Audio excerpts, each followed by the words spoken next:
আপনারা নিশ্চয়ই অবগত আছেন আমাদের ভার্সিটি ছাত্রদলের ইয়ামিন ভাই এবং বাদশা ভাই ওনাদের ছাত্রদলের পক্ষ থেকে সবুজ প্রদান করা হয়েছে। তো বাদশা ভাই আমার সিনিয়র ভাই, উনি আমার রুমমেট ছিলেন, ওই হিসাবে ওনার সাথে আমার সখ্যতা। তো আমি সম্প্রতি আমার ফেসবুকে আমার নিউজ ফিডে বাদশা ভাই এবং ইয়ামিন ভাইকে নিয়ে একটা পোস্ট করছিলাম, অর্থাৎ ওনারা যে ব্যক্তিগত আক্রোশের শিকার হয়ে একটা সবুজ প্রদান করছে, এই বিষয়টা আমার কাছে খুব ব্যথিত করছে। বাদশা ভাইয়ের আম্মু হসপিটালে ভর্তি, ওনার পারিবারিক অবস্থা আমার অল্প জানা আছে, যতটুকু জানি খুবই একটু নাজুক অবস্থা। তো এই পরিস্থিতিতে ছাত্র দলের সদস্য সচিব জিশান ব্যক্তিগত আক্রোশের জেরে একটা ভুল বার্তা টেনে ওনাদেরকে ব্যক্তিগত আক্রোশের জেরে ওনাদেরকে সবুজ প্রদান করা হয়েছে। তো এই বিষয়ে আমি ফেসবুকে একটা জাস্ট পোস্ট করছি, এই বিষয়ে তাদের এই বিষয়ে মতামত বা তাদের এই বিষয়ে তাদের এরকম কর্মকাণ্ড কেন।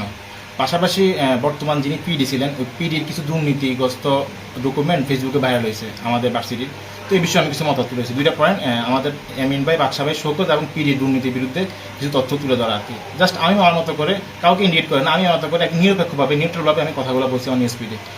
তো যারই পরিপ্রেক্ষিতে আমি পরবর্তীতে আমি টিউশন গেলাম, টিউশন থেকে আসলাম, এসে আমি ভাত খেলাম। ভাত খাওয়ার সময় ইন দ্য মিন টাইম ওনারা এসে হাজির।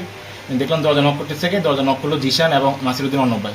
তো আমি অ্যাজ ইউজুয়াল যেহেতু নাসিরুদ্দিন অর্ণব ভাই আমার সিনিয়র, আমি ওদেরকে আসতে বললাম। তো জিশান আসলো, নাসিরুদ্দিন অর্ণব ভাই আসলো। ইন দ্য মিন টাইম এই দুজন মানুষ আসার পরেই ওনারা 8-10 জন, প্রায় 14 জন ওনারা আসছে। এসে ওনারা একটা মারমুখী ভঙ্গিতে আমার একটা অপ্রস্তুত অবস্থা আমাকে হুমকি দামকি দেওয়া শুরু করলো। তো আমি কিছু বুঝতেছি না, কিছু বলে ওঠার আগেই ওনারা কিছুক্ষণ ধমকাইলো, আমি চুপ ছিলাম। যেহেতু ওনারা 14 জন, আমি কিছুটা অপ্রস্তুত অবস্থায় একটু হালকা ভয় পেয়ে গেছিলাম, যেহেতু একটা অপ্রস্তুত অবস্থা, আমি হলে থাকি। তো ওনারা হুট করে এসে আমাকে তাদের এই কলম দিয়ে গেলো, তাদের দলের আহ্বান করলো। তাদের দল ভারী করার জন্য হয়তো আমাকে ডাকতেছিলাম, বুঝতেছি না।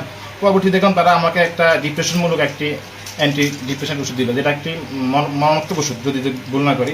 এটি অনেক সময় মানুষের লিভার প্যাটিসিটে ক্ষতি করে মানুষের মরণাত্মক কারণ হয়ে দাঁড়াতে পারে। তো আমি ওনাদেরকে এই বিষয়গুলো জিজ্ঞাসা করতে করতে ওনারা হতভম্ব, আমার অবস্থা থেকে হতভম্ব হয়ে ওনারাই দেখলাম চলে যাচ্ছে। আমি বললাম শুনেন, কথা শুনে যান। তো ওনারা 14-15 জন আস্তে আস্তে বেরোচ্ছে। তো আমি ওনাকে ডাক দিলাম। তো ওনারা একদম হাউ কাউ করে রুম থেকে বেরোলো, দেখে নেবে, মারমুখী ভঙ্গি মেরে ফেলবে, এরকম এক্স্যাক্টলি কথাটা মনে নাই, বউ এরকম না, তবে হুমকি দামকি দিয়েছে, মারমুখী ভঙ্গি মেরে ফেলবে, দেখে নেবে, আমি রাস্তায় একা বেরোবো না, আমি ওদেরকে কী করতে পারবো। তো আমি ওনাদেরকে এই কথা শুনে আমি কিছুটা রাগান্বিত শুরু বললাম যে আপনারা কে কী করবেন। তো ওনাদের সাথে আমাদের বাগবেতনটা হয়ে আমাদের নিচতলা, দোতলা, তিনতলা, আমাদের হলের সবাই আমরা চলে আসলাম যে কী হয়েছে। যেহেতু আমি হলের প্রতিনিধি, তো আমার হলের বাইরেও আসলো, তারাও আমাদের এরকম সবাই একসাথে দেখে তারা ভয় পেয়ে চলে গেছে। তো আমি ওদেরকে যাওয়ার আগে বললাম যে আপনার কথাটা বলে যান, আমি তো কারোর বিরুদ্ধে অনেক কিছু বলছেন, বললে আমাকে ধরাই দেন, আমি বলে উঠতো না, কিন্তু আপনারা এইভাবে মারমুখী ভঙ্গিতে আসলেন, আমাকে মরণাত্মক ওষুধ দিয়ে গেলেন, আমাকে আপনাদের দল ভারী করার জন্য এরকম। যদিও আমি এত করি না, পছন্দ করি না, আমি ওদের দলের আদর্শগত পছন্দ করি, কিন্তু ওদের এই ব্যক্তি মানুষগুলো, এই দুই একটা মানুষের জন্য তাদের আমি দলটাকে পছন্দ করি না। কারণ আপনি যদি খেয়াল করে দেখবেন, আমাদের জুনিয়র বাইরে আছে, এই ব্যাগগুলো আসলে একেবারে অপরিপক্ক, তারা আসলে ভালো মন্দ বুঝে উঠতে পারে না। তাদের ফেসগুলোটাকে তারা কাজে লাগিয়ে তাদের ব্যক্তি স্বার্থ হাসিলের জন্য তারা এই সমস্ত কর্মকাণ্ড করে বেড়ায়। তো এই পরিপ্রেক্ষিতে হলে একটা হালকা সৃষ্টি হলো।